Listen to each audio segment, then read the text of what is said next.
Hey guys, and welcome back to another video. Okay,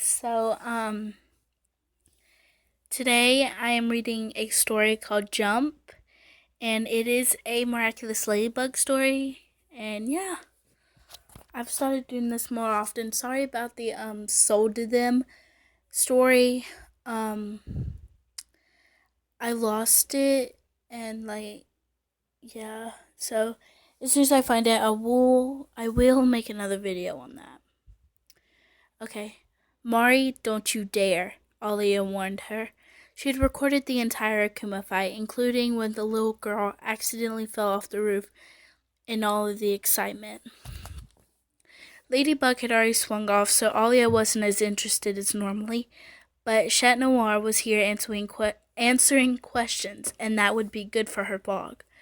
She had just turned away when she saw the little girl get pushed off the roof by an avid reporter trying to get to Chat.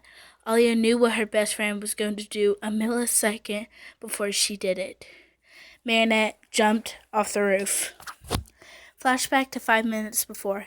Ladybug purified the Akuma and celebrated a job well done with a fist bump from Cat Noir.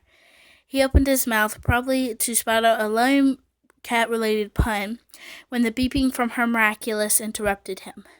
See you later, kitty, she giggled as she saw him pouting while using her yo-yo to swing off. She landed behind a large building and transformed. She patted Tiki's head while muttering good job to the little Kwame. Said Kwame was exhausted and flew into Marinette's bag to take a nap. Meanwhile, Marinette made her way back to Alia, who'd recorded the whole incident for her. Lead vlog. Marinette knew that Alia would wanted to ask Chat a few questions and probably have to stick around. So she headed to the small rooftop of the second-story building that the Akuma had been defeated on. When she had finally made it back to where Alia was standing, she had already been poked and jabbed by elbows, trying to get closer to Chat. After muttering an excuse about getting trapped in the chaos of the Akuma attack, the teen heroine noticed the little girl she had previously saved, getting jostled back by the adults. Alia had also directed her attention over the scene. If they don't be careful, they're going to knock her off, Alia muttered to Marinette, while Marinette nodded. Alia tried to call out, "Hey, be careful," but Alia's warning came too late, as the little girl took a step backwards to avoid being trampled by the distracted reporters. A step off the roof. Alia felt her best friend move a split second later, panicking. Alia loudly threatened Marinette, who was no longer there. Back to the present. Chat Noir was distracted from the never-ending reporters when he heard screams. He tried to dodge the reporters, but when that didn't work, he tried to push lightly the reporters out of the way until he finally broke through, just in time to see Marinette jump off the roof. Chat sprinted to the edge and looked down quickly before jumping off the roof himself. Marinette had somehow grabbed the little girl and flipped them both around so that Marinette's back was facing the ground. She saw Chat falling to meet her, but when she glanced down at the ground, saw it rising to meet them rapidly. Her eyes widened as she realized Chat wouldn't meet them in time. As she raised her eyes back to Chat, she saw his eyes widen in realization and then terror. He tried speeding up his descent by attempting swimming motions in the air. It would have been quite comical if not for the dire situation they were in. She glanced back at the ground, seeing it getting closer and closer. She wrapped her arms around the little girl tighter, no longer hearing the little girl's wails or screams from above. She squeezed her eyes tight as her back collided with the street below. Boom! She heard the force of the impact and whimper as the small body that she was holding let out as they landed. She heard her own strangled gasp as she heard her ribs and probably many other bones crack. She heard sirens wailing and people screaming. However, she couldn't feel anything.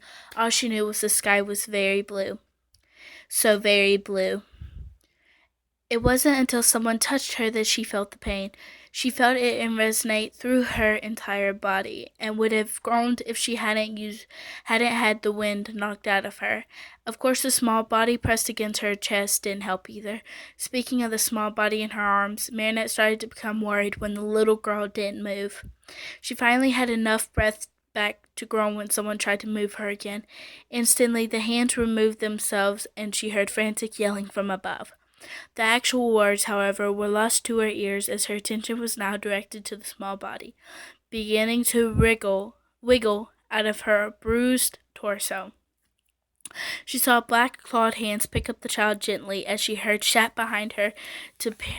Shat handed her to the paramedic, saying she needed immediate medical attention. Is she okay? Marinette managed to groan out. She saw Shat's face appear over hers, and suddenly her sight was filled with electric green, infused with shots of yellow and emerald, instead of the bright blues of the sky that she had become accustomed to. Shat's eyes are really pretty, she mused.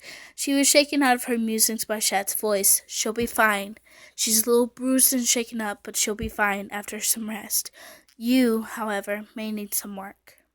He kept muttering at her, jumping from the topic of her being stuck to her being incredibly stupid and reckless in rapid succession. His panic face appeared over her again when she made a slight whimper as he tried to get her out of her position. You okay, Marinette? He said in a seemingly gentle voice, but Marinette knew her partner well enough to hear that he was worried and scared. She realized that her wounds may actually be serious this time. She glanced back up to those beautiful green eyes and saw the fear and guilt there. She realized what she needed to do even as the blackness was threatening to overcome her vision. Positively perfect, Kitty. She managed to breathe out before finally giving in to the darkness that consumed her vision. Oof. Blah, blah, blah. I don't really read those, guys. Part 3, The Girl Who Jumped. Why would she jump off the roof? Adrian asked as he was panicking in front of his very distraught Kwame. Who cares? You jump off roofs all the time. Now feed me, Plague whined. Adrian shot him a glare, hoping to threaten his Kwame into having an actual meaningful conversation that did not involve cheese.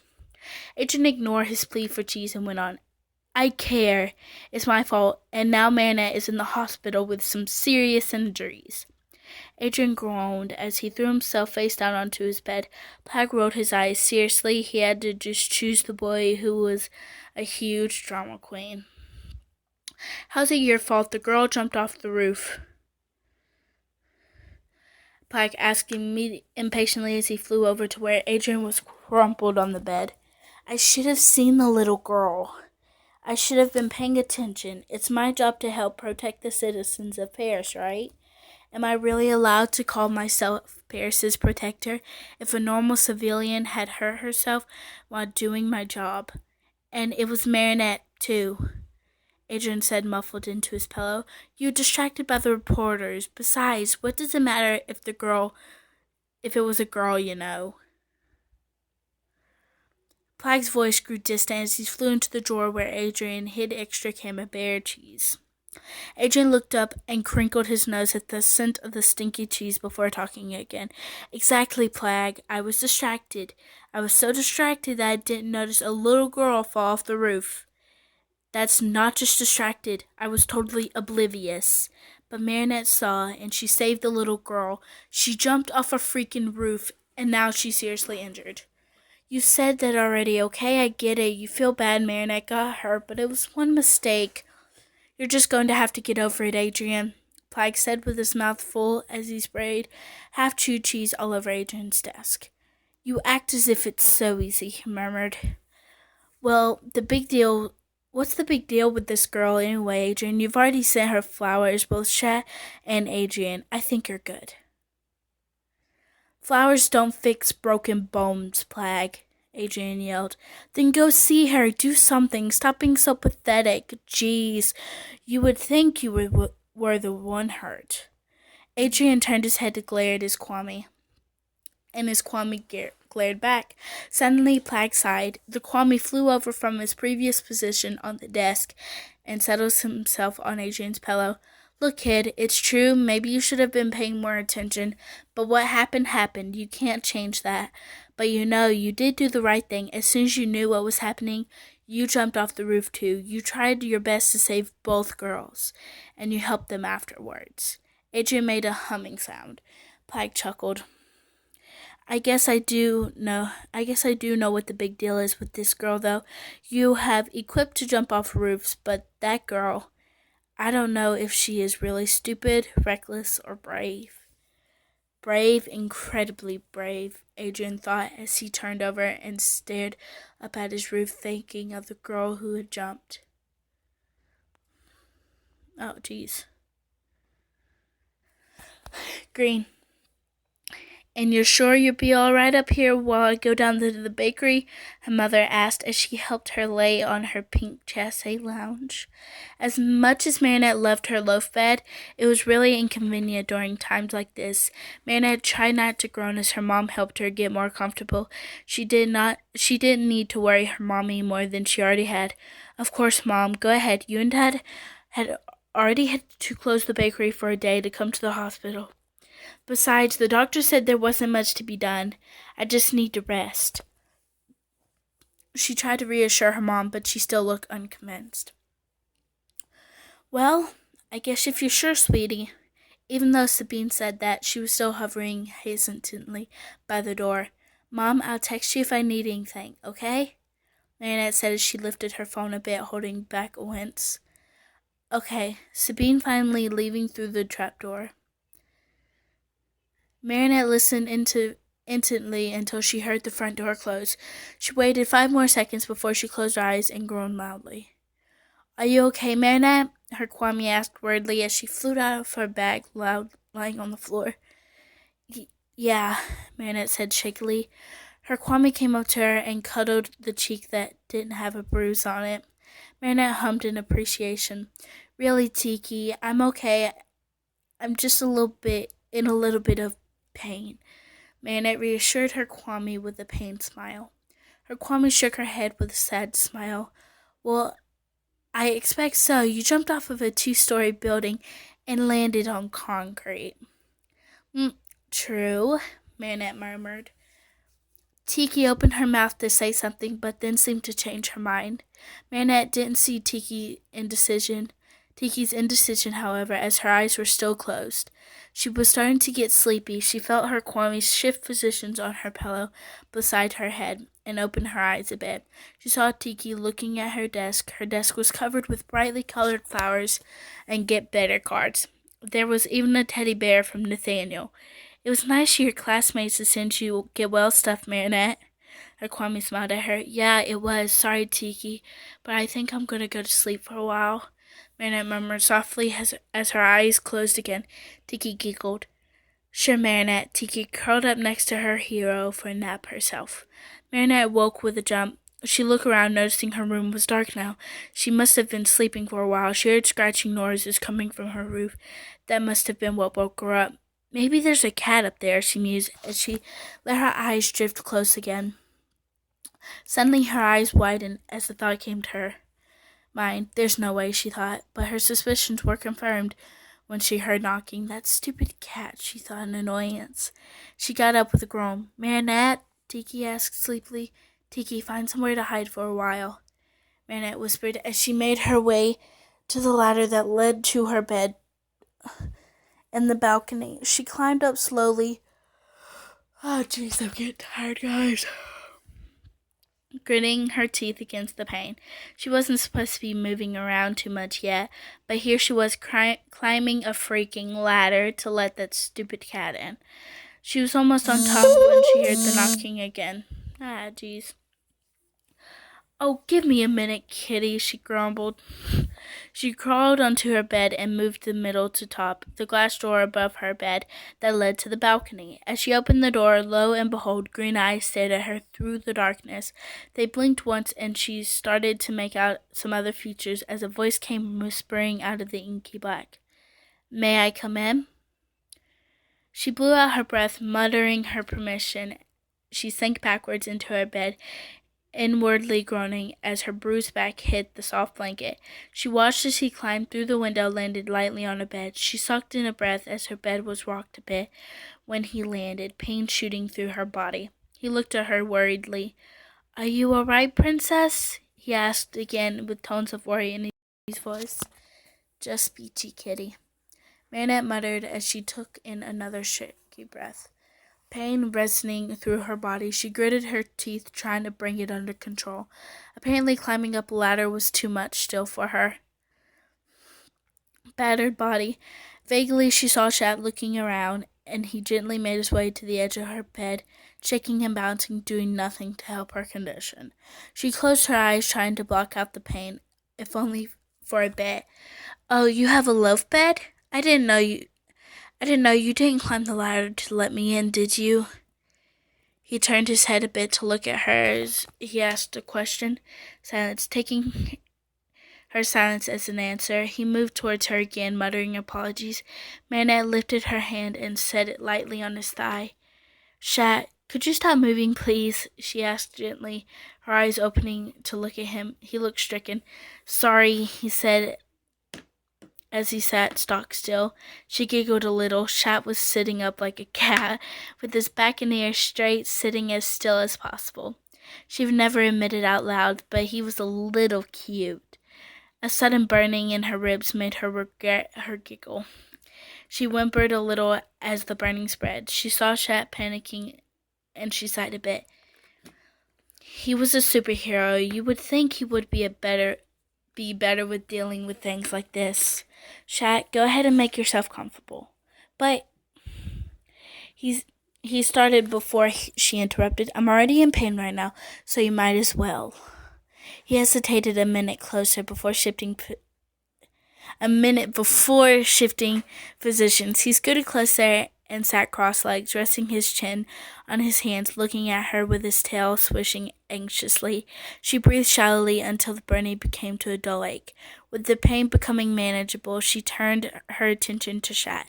Her blue eyes met his green, and they looked at each other for a few seconds. His green eyes had locked onto hers, and for a moment all she saw was green. For a moment she lost herself, so very green. It wasn't green infused with blue like grass, and it wasn't dark green like a forest foliage. She didn't have words to describe the color. All she knew was green, shocking and electrifying. A green she knew, but she didn't. She blinked, rushing back to reality. She swallowed, not knowing what just happened. She broke the eye contact, heat rushing to her cheek, and cleared her throat. "Oh, little Marinette's blushing, guys." So, Shat, why are you here?" she asked, flustered. She glanced at him from the corner of her eye and saw surprise and a slight flush dusting his cheeks as well. Well, now it was his turn to be flustered, but he managed to spit out a complete sentence. I wanted to make sure you were okay." There was an awkward silence. "Well, I am," Marinette said. Shat sucked in a long breath before blowing it out. Marinette looked at him in surprise and was about to ask what was that for when he suddenly spoke. "What's the damage?" he asked. What's the damage?" he asked gently, almost as if he was afraid of the answer. She looked down. She did look pretty bad. Multiple body parts were bandaged, and there were cuts and scratches all over her. She had bruises littering her body too, including a particularly nasty one on her left jaw and another on her left cheekbone. She glanced at him again before answering. A couple of broken ribs. Ugh. A lot of bruises and cuts, a sprained ankle in both wrists, a bruised spine, and some internal bruising. All in all, not too bad," she said, lifting what she could to show him. "And you climbed a ladder and opened the door?" he asked incredulously while looking at her with disbelief. "Someone had to let you in." She tried to shrug, but after pain shot through her body, she gave up. She got her point across many ways. She felt him tense and look over to see his fist clench and his head drop. She immediately felt guilty. She didn't mean to make him feel bad. There's an awkward silence. Marinette tried to figure out something to say, but was interrupted from her musing when he finally said something. I also wanted to apologize, he said softly, his eyes dropping to his crossed legs. Marinette's face scrunched in confusion. Apologize for what? She asked. He didn't answer for a minute, and Marinette scrutinized him. His entire figure, including his ears, was dropping, or as much as it could in a sitting position. He looked so broken. Marinette decided. She pursed her lips. She didn't like Chet like this, and she opened her mouth to speak. He interrupted her. Okay, I was like, guys, I got like confused for a second, cause like, oh my god, I thought she was about to kiss him. Oh, I don't know why I think that, but then again, Meerschaert owns my heart, guys. It owns my heart. I don't care if they're the same person. It owns my heart. Where was I? I'm sorry. I should have been more aware of the situation. I should have seen the little girl. I'm sorry that you had to be the one to jump off the roof. It should have been me. I'm really, really sorry you got hurt. It's all my fault. So, I'm sorry. I'm sorry, Marinette. Marinette sat still in stunned silence. She looked at him with wide eyes. She couldn't believe it. He thought it was his fault. Oh, Kitty, she thought. Chat? She started gently. His ears flickered, showing that he heard her, but he wouldn't look at her. Pain struck her heart, and this time it wasn't from her injuries. She tried again. Chat, look at me, she demanded. He drug his eyes up to meet hers, and she felt another stab in her heart as she saw the guilt that lied in them. Chat, this isn't your fault, she continued, gently, going on before he could interrupt. It's not, Kitty. I promise you. I know you would have done the same thing. In fact, you did. Yeah, but I'm Chat Noir. It's different, he said miserably. Chat? I jumped off the roof. Me. I did it. I can't say how smart it was, but I did it. I should really be thanking you. You jumped off after me, and you helped me after I crashed. You helped me, Kitty. Don't apologize. She turned her head away, staring past her bed at a corner. She knew that what she had done had been incredibly stupid, as she couldn't say that she wasn't embarrassed about it. She heard him suck in a breath. She knew from multiple experiences that he was about to argue with her. Chat, it was not your fault. End of story. There's nothing left to talk about. She cut him off firmly, her head still turned away from him. She couldn't look at him now. She knew he didn't believe a word of what she said. She knew that he still thought it was his fault. She knew that he still had guilt laced in his eyes. She just couldn't look at him like that. Why was he always like this? It wasn't his fault. It never was. Even if it was his fault, it wouldn't have mattered to her, but he never saw that. Mari, Chat began. She turned back to look at him, her eyebrows raised at the nickname, but decided not to say anything. Why did you jump? He asked. There it was. The question everyone was asking, the question that she couldn't answer. She paused, trying to think of a way to explain to Chat. I don't know. I wasn't thinking. I just saw her fall, and I felt myself moving. I didn't even really register myself jumping. All I know is that I was worried about the little girl. I just couldn't let her fall. Don't ask me what I was planning on doing after I caught her, because obviously I didn't have any plan. Marinette admitted. She felt her face heat up as she felt him studying her. She knew it didn't make any sense. It was just a habit now, saving people. She didn't even recognize that she was Ladybug. Marinette knew just how dangerous it was for her not being able to differentiate between herself and Ladybug, but that didn't change anything. Apparently, she deflated. She felt so tired, too tired to be overthinking, and too tired to deal with everything. Shat must have sensed this blame it on feline senses or whatever. He blew out his breath. Okay, Mari, okay. I better go now. I'll let you rest. Marinette braced herself as he started to move. Getting to his feet, he paused for a moment before swooping down and laying a light kiss on her forehead. His hand rested on the side of her head, smoothing down her hair, and she was too exhausted to reject it. Marinette just closed her eyes and for once accepted the affectionate gesture from the silly kitty. Marinette, next time leave the jumping to the professionals, he whispered as he pulled away from her forehead.